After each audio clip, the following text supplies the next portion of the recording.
गाड़ी जंग खाती है। गाड़ी का देखो, गाड़ी चलती का नाम गाड़ी, यही हाँ। तो सबने पहले से ही बोला है। हाँ और ये रियलिटी, ये फैक्ट है। क्योंकि गाड़ी जब तक आप चलाओगे नहीं, चलाने के लिए ली है आपने। हाँ और नहीं चलाने वाले तो कार लो ही मत। मैं तो ऐसा बोलता हूँ, आपकी पैसा ये हार्ड लेने का 500 किलोमीटर भी ड्राइविंग नहीं है तो आपको कार लेनी ही क्यों है आपको? और फिर भी कार, मेरा ये सजेशन है कि अगर आपका रनिंग बहुत ज्यादा कम है तो आप ईवी व्हीकल पे मत जाइए। मैंने काफी लोगों को देखा है। ईवी भी आपको पॉकेट पे भारी पड़ सकती है। हाँ वो स्टार्ट करती है कार। हाँ, ये मैंने काफी लोगों को देखा है कि भाई नई गाड़ियों में 6 महीने के अंदर जंक लग रहा है तो वो भी आप सनरूफ तो लेके आ जाओगे। अगर वो सनरूफ रेगुलरली खुलेगा नहीं तो वो मतलब आपके कपड़े खोल देगा उसको रिपेयर। विशाल भाई, मेरा एक क्वेश्चन है। अगर सपोज किसी पर्सन का मंथली रनिंग 500 किलोमीटर या उससे भी कम है तो वो केस में उसको किस टाइप की गाड़ी लेनी चाहिए? क्योंकि आजकल बहुत सारे लोग कंफ्यूज हो जाते हैं। मतलब ज़्यादातर फर्स्ट टाइम कार बायर्स होते हैं और उनको सिटी टू सिटी में A to B मतलब ऑफिस जाना रहता है और ये सब कामों के लिए एक कार की रिक्वायरमेंट होती है। लेकिन काफ़ी बार वो लोग क्या है, सही डिसीजन नहीं ले पाते। तो आप इसके बारे में कुछ गाइडेंस दीजिए। मेरा मानना ऐसा है कि समझो, लेने का 500 किलोमीटर भी ड्राइविंग नहीं है तो आपको कार लेनी ही क्यों है आपको? और फिर भी कार लेनी ही है एक स्टेटस के लिए, या फिर कोई भी आपका XYZ कोई भी रीजन हो सकता है कार लेने का, ऐसा नहीं है। तो आपके पॉकेट फ्रेंडली होनी चाहिए कार पहले तो। हाँ। और वैसे भी आपकी कार घर पे मतलब पार्किंग में पड़ी रहने वाली है ज्यादातर। हाँ। तो वीक में समझो कि आप संडे भी आप ले सकते हैं, गाड़ी लेके घूमने जा सकते हैं, तो भी पूरा वीक आपका गाड़ी पड़ा ही रहेगा। तो उसके लिए मैं ऐसा सोच रहा हूँ कि आपको एसयूवी भी नहीं लेनी चाहिए, नहीं कोई डीजल कार लेनी चाहिए। आप पेट्रोल ले सकते हैं, टर्बो भी नहीं लेना, टर्बो भी अवॉइड करो आप। हाँ। क्योंकि ये कार आती है, या फिर मैन्युअली लेना है आपको। तो ये सारी ज्यादा फीचर्स वाली कार भी नहीं लेना है, उसमें नहीं जाना है आपको। ये सारी कार एक्सपेंसिव रहती है। इसमें क्या है कि पड़ी उसमें जंग लगता है। और मेरे हिसाब से तो फिर आपको जैसे एसयूवी भी, अगर आपका छोटा फैमिली है तो आपको बहुत एसयूवी और ये सब में बहुत पैसा खर्चा करने का इतना मीनिंग नहीं होगा।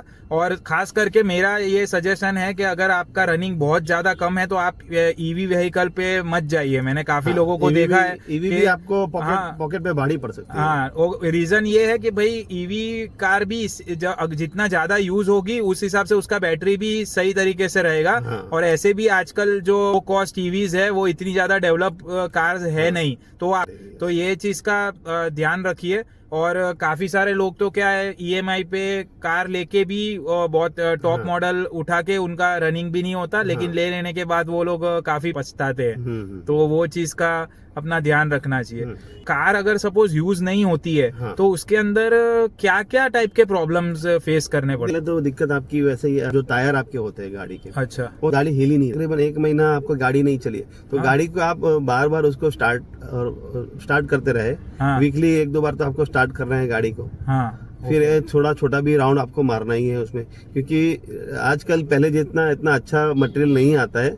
तो बाय डिफॉल्ट कंपनी से भी जो आता है वो भी वो मतलब खुद का मैन्युफैक्चर नहीं रहता है, कई कार बाहर से आता है, थर्ड पार्टी सोर्स होता है, आउटसोर्सिंग होता है ज्यादातर।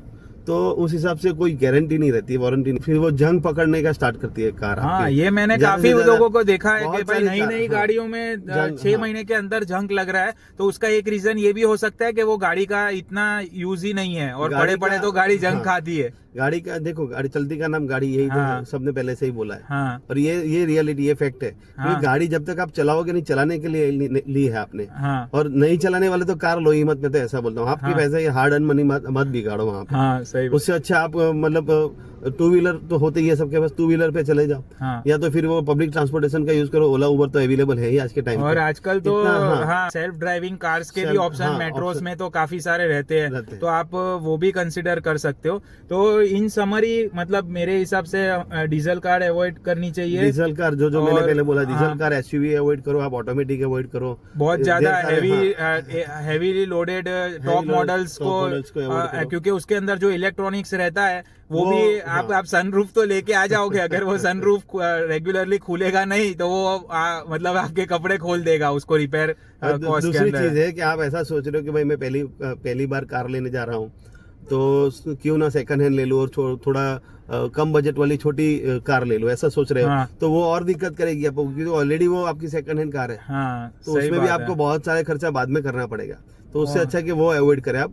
ऐसा आपको लेना ही है तो नया ही कर रहे, और थोड़ा सेगमेंट में कम जाए, और थोड़ा फीचर्स में कम जाए, और अपनी रिक्वायरमेंट के हिसाब से आप ले सकते हो, तो ये अच्छा डिसीजन रहता है। हाँ, वो आपको हेल्प भी करेगा, और वो लॉन्ग टर्म में आपको रिग्रेट भी महसूस नहीं करने देगा। दूसरी चीज के लो मेंटेनेंस कार जो होती है, जैसे मारुति बनाती है, हाँ, मारुति का मेंटेनेंस काफी और आप तो जर्मन के फैन हो, क्या आप रेकमेंड करोगे? जर्मन तो आप जा ही नहीं सकते वो तो फिर आपको डबल कॉस्ट करेगी।